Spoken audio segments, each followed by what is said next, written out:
నమస్తే, welcome to Olga times. నేను గౌరీ. తిరుమల లడ్డు వ్యవహారం కల్తీకి సంబంధించి రోజు రోజుకు పరిస్థితి ఉధృతమవుతుంది తప్పితే అది తగ్గుతుంది, ఇక ఆగిపోతుంది అనేది ఎక్కడా కనిపించడం లేదు. ఒకరికి మించిన ఒకళ్ళు ఆరోపణలు చేస్తూ కొత్త కొత్త విషయాలను బయటికి తీసుకొస్తున్నారు. రాష్ట్ర ప్రభుత్వం ఇటీవల వన్ మ్యాన్ కమిటీని వేసింది. అయితే దీన్ని కూడా తప్పుపట్టారు సుబ్రహ్మణ్య స్వామి. గతంలో దీనికి సంబంధించి మాట్లాడారు. సో ఇప్పుడు మొత్తానికి ఈ తిరుమల లడ్డు వివాదం అనేది ఎప్పుడు ఆగుతుంది, ఏం జరుగుతుంది అనే దాని మీద ఈరోజు చర్చిద్దాం. దీని మీద వివరించడానికి ప్రముఖ రాజకీయ విశ్లేషకులు బండారు రామ్మోహన్ రావు గారు ఉన్నారు. వారితో మాట్లాడదాం. నమస్తే సార్. ఇది డైలీ సీరియల్ లాగా సాగుతూనే ఉంటుందా ఈ తిరుమల లడ్డు కల్తీ వ్యవహారం? సో ఒక రోజుకి రియల్ సినిమా లాగా 3 hours తర్వాత ముగింపు పడుతుంది అనుకోవచ్చా సార్? అసలు ఏం జరగబోతుంది? నేటి బీరలో నెయ్యి అంత అంటే అది మన తిరుపతి లడ్డులో ఉందంట అంటే ఈ రావణ కష్టం రకం చెప్పాలంటే తిరుమల వెంకటేశ్వరిని భుజాల మీద తుపాకి పెట్టి వీళ్ళందరూ పిలుచుకుంటారు. ఒక్కటి కాదు, నెయ్యి వివాదం అది ముగుస్తుంది. ముగిసిన అధ్యాయం ముగించండి. నేను ఎప్పుడు చంద్రబాబు ఎప్పుడు అన్నారు? అది బూమ్రాంగాయి బౌన్స్ అయిన తర్వాత అన్నారు. అప్పటిదాకా కొనసాగించారు కదా వీళ్ళు. నేను అక్కడి నుంచి వస్తాను, కొంచెం టైం తీసుకుని అక్కడి నుంచి వస్తాను. ఎందుకంటే ఇంత బూట్ల వివాదం ఉన్నది. మీరు చెప్పిన ఇప్పుడు మళ్ళీ కొత్త ఒకటి వచ్చింది. ఎందుకంటే జీవోల వివాదం ఒకటి వచ్చింది కొత్తది. వైసీపీ వాళ్ళు స్పష్టంగా చెప్తున్నారు. రాజశేఖర రెడ్డి గారు జీవో జారీ చేసిన దానికి తీసేస్తామని అన్నాడు. అసలు జీవోలు ఏదో తెలియదు చంద్రబాబు నాయుడు కానీ వైసీపీ వాళ్ళు విమర్శిస్తున్నారు. మరి తెలియకపోతే ఎందుకు అన్నాడు ఆయన? ఆ జీవోలు ఏముంది తెలవాలి కదా, ఇప్పుడు ప్రభుత్వం చెప్పొచ్చు కదా వైసీపీ సమాధానానికి. అందుకని నేను మొదటి నుంచి వస్తాను. మొదట అసలు వివాదం ఎక్కడ మొదలైంది? తెలుగుదేశం పార్టీ కూటమి ప్రభుత్వం అధికారానికి వచ్చినాక 6 నెలల తర్వాత వీళ్ళు మేలుకున్నారు. 1-2 రోజులేంగానే రకంగా చెప్పాలంటే అప్పుడు 3 రాజధానులు వద్దన్నది ఎప్పుడు ఆయన జగన్మోహన్ రెడ్డి ఎన్నికైనాక ఒక డిసెంబర్లో, అంటే దాదాపు జూన్లో వచ్చి డిసెంబర్ 6 నెలలు అది కూడా టైం తీసుకొని ఆయన వ్యతిరేకించి వీళ్ళు కూడా ఏం చేసిండ్రు, పాత వాళ్ళ మీద ఏం చేద్దామని చూసి ఇది దొరికిందని చెప్పి నెయ్యి వివాదాన్ని ముందు తీసుకున్నారు. వాళ్ళు వచ్చి 6 నెలల తర్వాత నెయ్యి ట్యాంకర్లు బయట నుంచి వస్తే అవి ఫెయిల్ అయితే అవి సరైన విధంగా నాణ్యత లేదు వెనక్కి పంపితే అది ఏమైందో చూసి ఏం చేసిండ్రు వీళ్ళు దీన్ని బాగా వైసీపీ చుట్టుదామని చూశారు. తీరా ఏమైంది? అది బూమ్రాంగ్ వీళ్ళ మీదకే పడ్డది. అంటే అదిగో పులంటే ఇదిగో తోక. మొట్టమొదటి ఫస్ట్ దీనికి తెరదీసింది ఎవరు? అసలు ఇప్పుడు వద్దంటుండే ఇప్పుడు చంద్రబాబు నాయుడు, కానీ తెరదీసింది చంద్రబాబు నాయుడు కదా. నేను ఆనాడే అన్నాను, మీరు వచ్చి 6 నెలలు అవుతుంది కదా, మరి పాలకవర్గం ఏం చేస్తుంది, మీరేం చేస్తున్నారు? ఇటువంటిది ఏమైనా జరిగితే అరికట్టాల్సిన బాధ్యత మీది కదా. గతంలో జరిగింది అనుకుందాం. 6 నెలలకు అప్పటికి కూడా చాలా తిరుమల ప్రక్షాళన చేయాలి, అన్యమత ప్రచారం జరుగుతుంది, ఇంకేదో జరుగుతుంది, రకరకాలుగా అన్నారు కదా. మరి 6 నెలల టైం సరిపోదా మీకు? పాలకవర్గం మార్చి తిరుమలలో ఏం జరుగుతుందో చెప్పుకునే బాధ్యత మీకు లేదా అంటున్నాను. ప్రభుత్వము నెలల తరబడి నిర్ణయాలు తీసుకోకుండా ఉన్నట్టే కదా లెక్క. ఆనాడు ఏదైతే ఉందో ఫస్ట్ జంతువుల కోవను మొదలుపెట్టింది ఎవరు? చంద్రబాబు నాయుడు. నేను మొదలే బతుకున్నాను. రిపోర్ట్ రానివ్వండి, ఏమొస్తుందో చూసినాక మాట్లాడదామంటే రిపోర్ట్ తాత్కాలికంగా ఏదో గుజరాత్ డైరీ వాళ్ళు ఇచ్చిన రిపోర్ట్ మొదలు పెట్టాడు.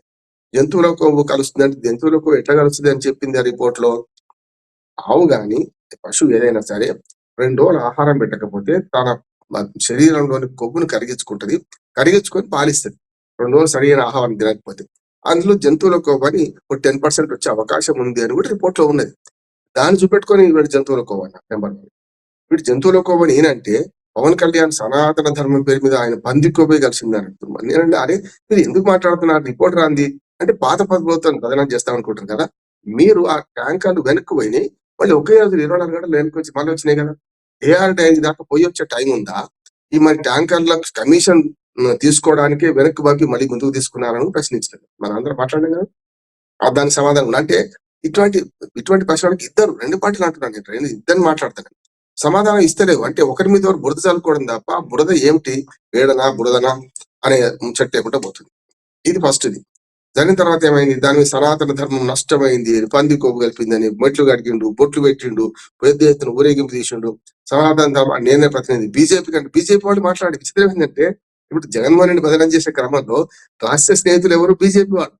బీజేపీ వాళ్ళు జగన్మోహన్ రెడ్డి ఎక్కడా కూడా దీని మీద పెద్దగా మాట్లాడలేదు. వాళ్ళు కూడా ఉన్నావా అనుకున్నారు, కానీ ఎక్కడ మన టీడీపీ జనసేన మాట్లాడిందా? వీళ్ళిద్దరే. టీడీపీ జనసేన అంటే చంద్రబాబు లేకుంటే పవన్ కళ్యాణ్ మాట్లాడింది. ఇప్పుడు కింది వాడు మాట్లాడిందని, కింది నాయకుడు మాట్లాడింది అని సవరించవచ్చు. ప్రధాన నాయకులు ముఖ్యమంత్రి ఉప ముఖ్యమంత్రి జగన్మోహన్ రెడ్డి బదనాం చేయడానికి దీన్ని వాడుకున్నారు అంటున్నాడు. ఏమైంది? చివరికి అన్ని సుప్రీంకోర్టుకి వెళ్ళిండు. సుప్రీంకోర్టు రిపోర్టు వాళ్ళు వేసిన సాధికారత కమిటీ ఆఖరికి ఎక్కడికి ఎన్ని చేసిందంటే ఇందులో అవి ఏమి అసలు నెయ్యే కాకపోమన్నది. చూడండి ఎంత దుర్మార్గం. వీళ్ళేమో పంది కొవ్వు జంతువుల కొవ్వు అన్నారా? అసలు నెయ్యి కాదు, అది పోతే రసాయనం తయారైంది. ఇప్పుడు మనకు సాఫ్ట్ డ్రింక్స్ ఉంటాయి కదా, సాఫ్ట్ డ్రింక్స్ లో ఎట్లయితే మ్యాంగో అంటే మ్యాంగో కాదని అంటే అని కలుపుతారు కదా, అట్లానే ఇది కూడా అటువంటిది పోమన్నారు. అంటే ఫ్లేవర్స్ కలిపి చేసిన నెయ్యి, అన్ని రకరకాల రసాయనాలు ఉన్నాయి. అంటే అక్కడ పాలు లేవు, మిగడ లేదు, వెన్న లేదు, నెయ్యి లేదు, ఈ 4 లేవు అక్కడ. కేవలం డైరెక్ట్ గా రసాయనాలు కలిపారు. ఇది ఏమైందంటే వీళ్ళు ఇప్పుడు బదనానికి వీల్లేదు. చూసారా, ఏం గర్వలేదు కదా, అసలు నెయ్యే కాదు కదా, ఇంకేమైందని వీళ్ళు అంటారు. వీళ్ళేమంటారు జంతువుల కొవ్వు గర్వలేదు అంటున్నారు. నెయ్యే కాదని దాన్ని ఒప్పుకోవాలి కదా వాళ్ళైతే. వైసీపీ వాళ్ళు ఇక్కడ రాజకీయం మొదలు పెట్టారు. చూసినా మీరు అన్ని జంతువుల కొవ్వు కలలేదు, మీరు అన్న పంది కొవ్వు కలలేదు, కేవలం నెయ్యి కాదు అంటున్నారు కదా, అవినీతి కావచ్చు, మేము కూడా గమనిస్తాం అని అన్నారు. కాదు నెయ్యి మీరు సప్లై చేశారు, ద్రోహం చేశారని చెప్పి ఇప్పుడు మళ్ళీ ఉల్టా వీళ్ళు మొదలు పెట్టారు. చివరికి ఏమైందంటే మళ్ళీ ఏదైతే సుప్రీంకోర్టు ఆ రిపోర్ట్ వచ్చిన తర్వాత అర్థమైంది, దీన్ని ఎంత కొనసాగిస్తే మనకే అంత నష్టం అని చంద్రబాబు నాయుడు అనుకున్నారు. ఇది పులి స్టాప్ పెడదామని మొన్న పులి స్టాప్ పెట్టమంటే ఇక్కడి నుంచి మొదలు పెడుతున్నారు. ఇప్పుడు ఏమంటున్నారంటే మీరు కొంటున్న నెయ్యి కూడా ఇప్పుడు ఏదైతే కొంటున్నారో, నేను మొదటి నుంచి అడుగుతున్నాను, నేను అప్పటి నుంచి కూడా అది సరైన 400 రూపాయలు నువ్వుల నూనె ఒకటి రాదంటుండు పవన్ కళ్యాణ్, మరి 450-500 ఈ నెయ్యి వస్తుందా అని మొదలు పెట్టాం. దీన్ని ఏం చేశారు చాలా హుషారుగా, అప్పుడు కొనే నెయ్యి ఎంత అని చెప్పండి అని ప్రతిసారి అడుగుతున్నా నేను. కరెక్ట్ 3 రోజుల క్రితమే నాయుడు గారు, ఏది మన టీటీడీ చైర్మన్, ఆయన ఏమన్నారు, 550 కొంత కొంటున్న నెయ్యి మొత్తం 7 డైరీలకు పర్మిషన్ దొరికింది. అందులో ఏఆర్ డైరీ కూడా ఒకటి, లేకుంటే ఇందాపురం డైరీ కూడా ఒకటి, లేకుంటే అని చెప్పుకుంటూ వచ్చి 7 డైరీలలో మేము పర్మిషన్ ఇస్తే రెండింటికి ఏమో నందిని కర్ణాటక పక్కన నందిని దానికి కూడా ఇచ్చినాం, రెండు టెండర్లు వాళ్ళు పాస్ అయ్యారు అని చెప్పుకుని మొత్తం 550, 650, 700 చిల్లర, మొత్తం మీద 5, 6, 7 లెక్క వస్తుంది. ఇది మేము ఒప్పుకున్నాం, టెండర్లు ఇస్తున్నాం అన్నాము. ఇంత రేటా, మేము 400, 340కి చేసినాం, ఇంత రేట్ అని వీళ్ళు పొంది పెట్టాం. వాళ్ళేమంటున్నారు, పాలు అన్నాడు 19 రూపాయలు లీటర్ ఉంది, ఆవుల పాలు మేము చేసినాడు ఇప్పుడు 42 రూపాయలకైంది ఆవు పాల రేటు, అటువంటి అప్పుడు పెరుగుతుంది కదా అని వీళ్ళు అంటున్నారు. మళ్ళీ ఇక్కడ ఈ రెండిట్లో ఏంటంటే వాళ్ళు కమిషన్ తీసుకున్నారు, వీళ్ళు కమిషన్ తీసుకున్నారు. దానికి ఒక మంచి ఉదాహరణ, మంచి లెక్క ఉన్నది మనకు. గతంలో మనకు ఏదైతే అప్పటి చైర్మన్ అంటే మన పాలకవర్గ చైర్మన్ వైవి సుబ్బారెడ్డి గారి హయాంలో ఆయన పిఏ, పేరు జ్ఞాపకం వస్తుంది, ఆయన పిఏ మొత్తం డబ్బులన్నీ పోయినాయి, ఆయన అకౌంట్ నుంచి ఆయన ఫోనే వాడుకున్నారు అని చెప్పి 35 కోట్ల రూపాయలు, 25 కోట్ల రూపాయలు ఆయన అకౌంట్ లో సీజ్ అయినాయి కనుక మొత్తం మీద ఆ ఫోన్ నాది కాదన్నాడు వైవి సుబ్బారెడ్డి. తీరా పార్లమెంట్ కి రాసిన ఉత్తరంలో ఆ ఫోన్ మెంబర్ ని ఉదహరించారు. అంటే అన్ని ఎట్లా ఉందంటే ఇది ఒక నేర విచారణ, కోర్టులు ఎట్లా చేస్తాయో, పోలీస్ స్టేషన్ ఎట్లయితే వీళ్ళు రాజకీయ విచారణ చేస్తున్నారు అని మనకు కనపడుతుంది. వాళ్ళు చెప్పిన నాకో మీకు తెలియదు కదమ్మా. అప్పుడు ఏమైంది, వాళ్ళు ఏమంటున్నారు, నీ పిఏనే ఇన్ని రూపాయలు తీసుకున్నాడు, ఇంత కమిషన్ తీసుకున్నాడు, 25 నుంచి 35 రూపాయలు ఒక కిలోకు, అంటే అప్పుడు 3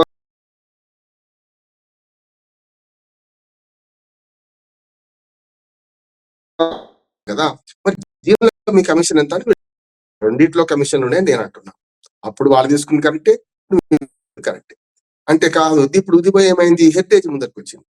నేను ఇందాపురం డైరీ అది అన్నది కదా, ఆ డైరీ ఏదైతుందో ఆ దానిలో మార్కెటెడ్ బై ఇందాపురం డైరీ అంటున్నా. ఏది హెరిటేజ్ పుస్తకం పట్టుకుంటే హెరిటేజ్ మీరు అడ్వర్టైజ్మెంట్ పోయినా కూడా హెరిటేజ్ అని పైన కనబడితే వెనక తిరిగేస్తే ఇందాపురం డైరీ సప్లై చేస్తున్నట్టున్నా. దీనికి వీళ్ళేమంటున్నారు, అసలు ఇందాపురం డైరీ దగ్గర పాలు కొనం, వెన్న కొనం, నెయ్యి కొనం, కేవలం చీజ్ ఒకటి, దాంతో పాటు ఈ పన్నీర్ ఒకటి, 2 కొంటున్నాం మేము అంటున్నాం. ఆ పన్నీరు సోయా పన్నీరా, లేకపోతే మీరు అన్న జంతువుల కొవ్వుదా, లేకపోతే ఏందో మనకు చెప్తలేదు కదా, అంటే అది కొంటున్నాం కనుక మార్కెటింగ్ చేస్తున్నదే మాత్రం పాలు కూడా మార్కెటింగ్ చేస్తున్నట్టే కదా. మీరు పాల ప్యాకెట్ వెనక చూస్తే మార్కెటెడ్ బై అని ఇందాపురం డైరీ కనపడుతుంటే స్పష్టంగా ముంజెత్తి కంకణానికి అర్థం ఎందుకు, దాన్ని ఎందుకు దాస్తున్నారు అని మాట వస్తుంది.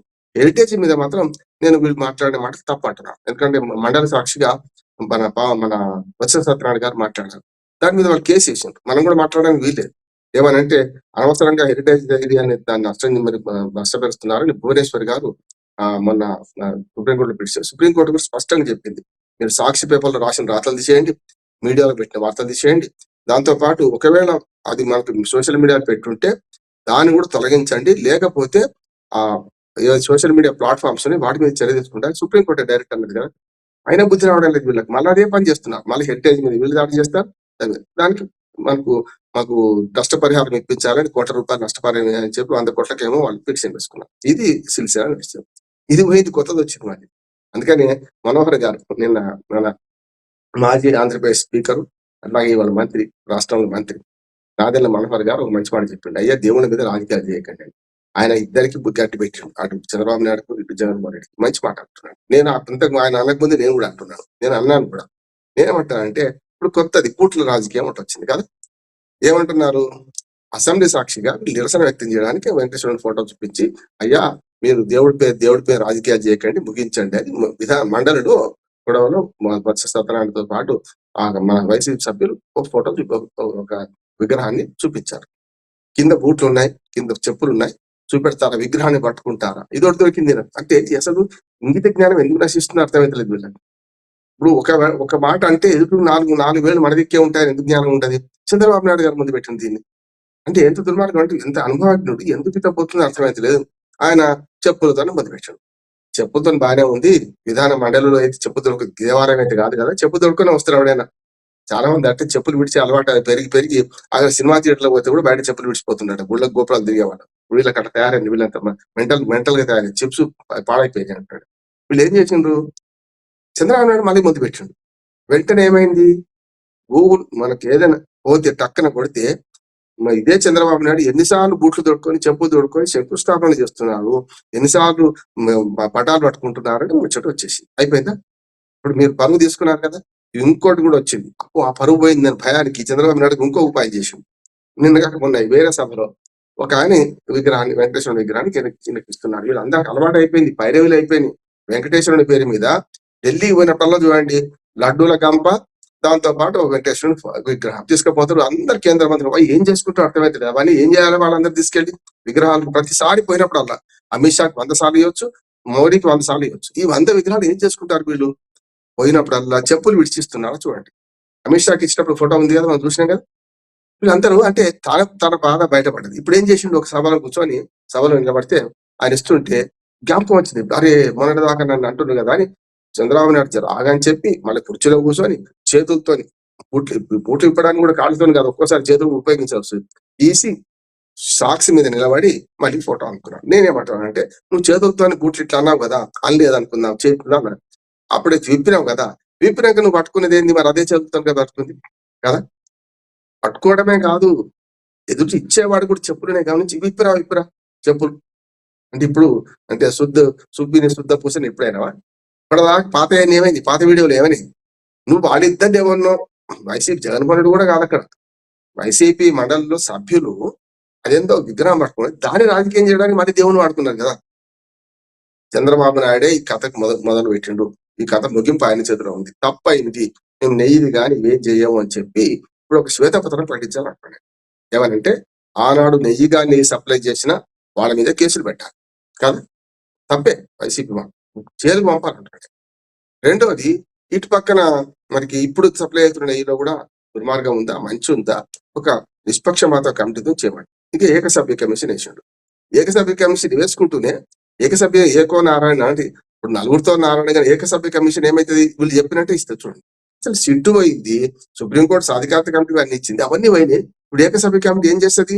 చంద్రబాబు నాయుడు అనుకూలంగా తీర్పిచ్చే ప్రయత్నం చేస్తాడు, అంతేగాని రిపోర్ట్ ఇవ్వాలి. ఇది దానికోసం వెళ్ళేసుకున్నారు. ఈ ఇంకొక వివాదం కూడా ఉందమ్మా. చాలా సమగ్రంగా మాట్లాడుతున్నాం కనుక ఇంకో వివాదం ఏంది? జీవోల సంగతి. జీవో నెంబర్ జ్ఞాపకం లేదు నాకు. 2 జీవోలు చూపెడుతున్నారు వైసీపీ వాళ్ళు.